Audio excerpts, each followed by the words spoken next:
When U.S. President Kennedy created USAID, it was considered a cost-effective way for the U.S. to conduct foreign policy and wield power globally. 60 years later, Donald Trump and Elon Musk see it as a waste of money and a nest of liberal leftist activism. How did we get from there to here? Well, this week, the U.S. president has presented his America to the world, where it's a given that the U.S. can take over territory just because, and an America where giving to others in need is considered a waste of money. Tonight, Trump's U.S. foreign policy, where it's not better to give than to receive. I'm Brent Goff in Berlin. This is The Day. We begin the day with the hard reality about America's soft power. U.S. President Kennedy created the U.S. Agency for International Development back in 1961 to be an umbrella organization for all U.S. non-military foreign aid. At the time, aid to contain communism was the Cold War guiding principle, but it wasn't the only one.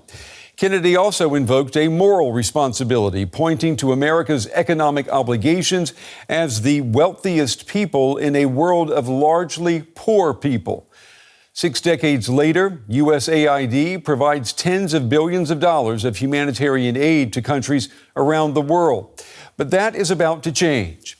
In a move to slash wasteful spending, spearheaded by Elon Musk and the Department of Government Efficiency, the Trump White House this week began slashing most of USAID's workforce.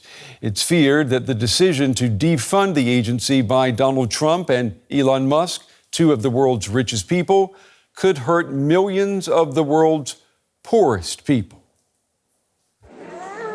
This clinic in Nairobi is already dealing with the devastating effects of Donald Trump's decision to cut USAID funds to Africa. 6 nurses had to be fired immediately. There is no longer money available to pay their wages. It was not easy facing the staff going home. Just like that, on a day, they were at work, and then in the evening they are told Monday they are not coming to work. Their patients were also hit hard by the cutbacks. Mary Atian is HIV positive, and her son might also carry the disease. They both need urgent care, but the clinic only has about 1 month's worth of medicines. We have no money to pay for the medication ourselves. It is not even enough for the food at home, not even for the kids. It is not only the medical sector that is suffering. The slash in funds will have broader effects on aid work in Kenya and other African nations. Then you also have probably grants that used to help in education, but also in food security. The United States is one of the biggest humanitarian funders in the Horn of Africa, for example. And a major cutback in programs, but also in budgets, will actually significantly impact the humanitarian situation. The clinic is now struggling to care for over 3,000 patients with dwindling staff and supplies. They say they don't believe their own government's recent promise to provide them with the medicine they much need. So that's a tangible effect of the decision to end USAID operations. But the decisions also sparked protests this week among people who see the agency as an integral part of U.S. foreign and security policy.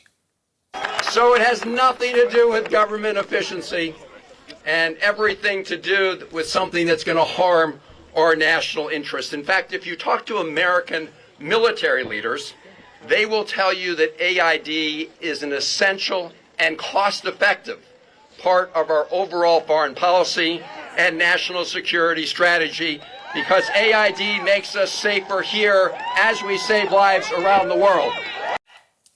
As they say, nature abhors a vacuum, and vacuums tend to be filled quickly. The same holds true in geopolitics. To talk about that, I'm joined tonight by Rorry.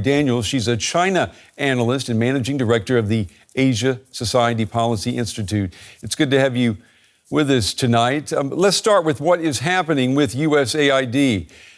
Normally 40% of global foreign aid. If that is shut down, what will this mean for Beijing? Well, I think it means a few things for Beijing. I mean, this is part, I think, of a broader push for the United States to move away from delivering global public goods. And Beijing does benefit from some of those global public goods. It's heavily invested across the global south. It wants stability in the countries in which it has these massive investments that are critical inputs for its economy. And it remains to be seen how the pullout of these programs will affect those countries, their stability, and also their ability to pay back loans that China has offered in order to develop those relationships and develop those commercial ties. So the question here is, how will China step up? My sense is it will be in a quite transactional manner on the issues that are most important for it. And it probably will not cover the breadth and depth that USAID did across all of these aid programs. But do you see China moving in and trying to fill the void that is going to be created by these decisions? Traditionally, China has not put a lot of its own effort into providing the type of global public goods that the U.S. and its allies and partners have supported. So I don't see it filling a vacuum one-to-one, but I do see it trying as best as possible to ensure that its commercial interests and its economic interests, its ties between these countries are secure. And if that means putting together packages that deliver aid, it will certainly do so. But so you're saying it's not in Beijing's interest, for example, to go to a village in sub-Saharan Africa and make sure that mothers and children get medicine to treat HIV, for example? It's possible that that becomes part of a package that Beijing puts together with these governments in order to ensure that it has smooth, stable relations, that the governments themselves are well provided for. Again, like if the U.S. isn't doing this, then the governments themselves may have to invest in some of these programs, and doing so may affect their ability to create or to pay back Chinese loans. So there's a possibility that that becomes a part of China's interest, but it's not my sense that it is naturally a part of China's interest to deliver aid in these kind of micro ways. It would much rather work through international organizations like the UN, the IMF, World Bank, AIIB, others, in order to put together packages that have a much higher commercial lens and value and a little bit less on the humanitarian side. If we're looking at U.S.-Chinese relations right now under President Trump, I mean, you could say it's 1-0 to Trump over China as he's forced Panama out of the Belt and Road Initiative. But on what time scale is Beijing looking at its future compared to the United States? I think there's a perception that Beijing has a much higher timeline, that it keeps things in longer timelines. But I think at this point, Beijing's quite worried about its domestic economy, and it is probably looking at about the same timeline as a President Trump or others to say, what are the things that I can put in place right now that will help my economy over the long term? It just so happens that in this case and in many others, the U.S. and China have very different ideas for what those things could be, and they're not areas on which we are going to cooperate. So Panama pulling out of the Belt and Road Initiative is probably a setback for Beijing at a time when they really don't need setbacks. But on the other hand, Panama is a very small part of the Belt and Road Initiative, and I think the rhetorical gesture is almost more important to Beijing at this point. If this leads other countries to assume that putting together a package to deal with the U.S. involves pulling out of the Belt and Road Initiative, then China could see a domino effect where countries with much higher commercial ties want to also pull out of the Belt and Road. So I think that's what Beijing's worried about, and it is a shorter term interest to ensure that its economy that is struggling right now doesn't get worse over the short term to medium term. You mentioned setback. Does Beijing expect Donald Trump to leave the United States diminished after his 4 years in the White House? I think Beijing is sure how Donald Trump will leave the United States after 4 years. Donald Trump is trying some things that have not been tried before in terms of the globalized economy. So it remains totally unclear whether or not the types of moves that Donald Trump's are making, including real tariffs and trade restrictions, will create the types of partnerships that occur outside of the United States to perhaps weaken the dollar or other issues. So I think Beijing's looking at a number of factors, and it's really unsure of how this is going to go. But it does recognize that the United States withdrawal from the global system enables a more multipolar world where countries exercise more power, especially in their own regions. And overall, for China, it finds that to be a positive trend. Okay, Rorry Daniels from the Asia Society Policy Institute. We appreciate your time and your valuable insights on this Friday. Thank you. My pleasure. Let's bring in Hardin. He's the Vice President of Refugees International and a veteran of many UN and humanitarian missions. Thanks for joining us. A federal judge has blocked the Trump administration from taking some steps to close USAID. Your reaction to that, and do you think legal challenges can prevent the dismantling from happening? Great. Thank you very much for having me and for focusing on this issue. This is a necessary but far from sufficient step.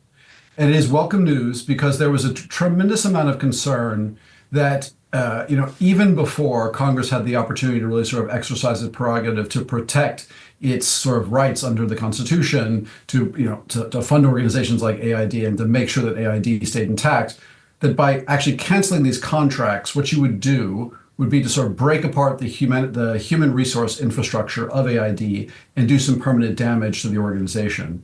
So the judge's move, while it should have been something that we could have taken for granted, certainly wasn't.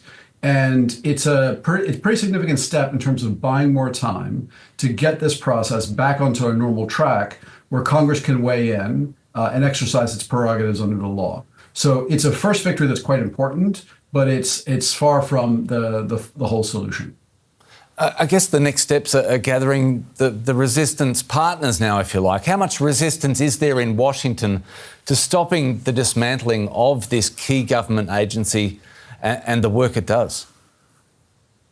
So there's a couple of things to think about here. The first thing is this lawsuit simply dealt with people who were direct hires of USAID, meaning they're full-time employees or part-time direct employees of USAID, and stopping the termination of their contracts is a major step. The other piece to this is the money that's flowing to contractors and to NGOs, international non-governmental organizations, doing a lot of the humanitarian work in the field that receive grants from USAID. The stoppages to the flows of that money are still in effect. And so you need the staff to actually implement the grants and the projects, but at the same time, you need the NGOs and others to actually carry them out on the ground. And so the next piece of this is a legal challenge to try to sort of unlock some of those grantee agreements and some of those contracts to get the money flowing again. So for example, a couple of days ago, like hospitals in Gaza that were receiving funding from the US government had to shut down and had to put people out of work because they couldn't keep people on the payroll. So the next step of that will be trying to unlock the flow of money. And then back to your bigger question, I think it's really important to see and understand what's happening with AID is not just a question of sort of mobilizing resistance and protection of foreign assistance. Yes, that's crucial for all of us who are in the sector. But this is like a test run. This is a pilot for the administration coming on and deciding that they are going to exercise some sort of non-existent executive prerogative to attack federal agencies that they disagree with. So we all know that the Department of Education is next on the chopping block. And so the resistance to this, trying to stop this effort, is not just about preserving foreign aid, which is it's the way in which the U.S. shows up in most of the world.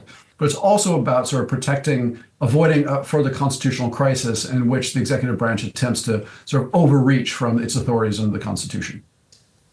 And for the health and emergency programs dependent on US money, what's plan B if that has to be rolled out? So that's a very good question because there really isn't much of a plan B at a macro level. So for the sector, the U.S. government is 40%, in some cases 50% of the international budget for humanitarian aid. So if you take the U.S. out of the equation, there aren't a lot of actors who are prepared to step in and sort of fill the gap. That's why this is existential for international humanitarian assistance as we understand it at a global level. In addition, things like PEPFAR, the programs that provide HIV medication to millions of people around the world, all of these things are stopping as well. So it's not just humanitarian assistance. And there really isn't a plan B if you take them out of the equation. Some of these things, some of these programs, you can have other donors in the Western world, the Scandinavians, the Europeans, the Japanese pick up. In some cases, we may see the Gulf step up in certain areas, but that's about it. There's been a lot of talk about whether or not China can step into the breach, but China really doesn't do humanitarian assistance. And the way in which it exercises, the way it practices sort of foreign development is much more through sort of predatory loans to governments around the world in places where they have strategic interests. And so the nature of the assistance would be quite different. So really, there isn't a plan B here. The former USAID chief Samantha Power called this the worst and most costly foreign policy blunders in US history. Your view on that? And I don't think she's far off, right? I mean, again, this is the way in which the U.S. shows up around the world in communities. And think about it, like from purely from like a soft power perspective and how the rest of the world perceives the United States. If you have emergency food aid going into countries and that's stopping, if you have hospitals in Gaza where they're unplugged, famine relief in Sudan, which is having the rug pulled out from underneath it, there are women leaders in Afghanistan who are on the run from the Taliban, where like emergency safe houses have been set up for them to be able to like see some kind of protection there and in Pakistan. Those are shutting down. So all of these stories, all of these like the damage from this stoppage is going to be very real and very tangible in countries around the world. And it's something that something like China and Russia are already applauding. The Russian foreign ministry has already come out and sort of really welcomed the end of USAID because they understand the role that it plays in soft power globally for the United States. Vice President of the Refugees International, Hardin Lang, thanks so much. Thanks for having me.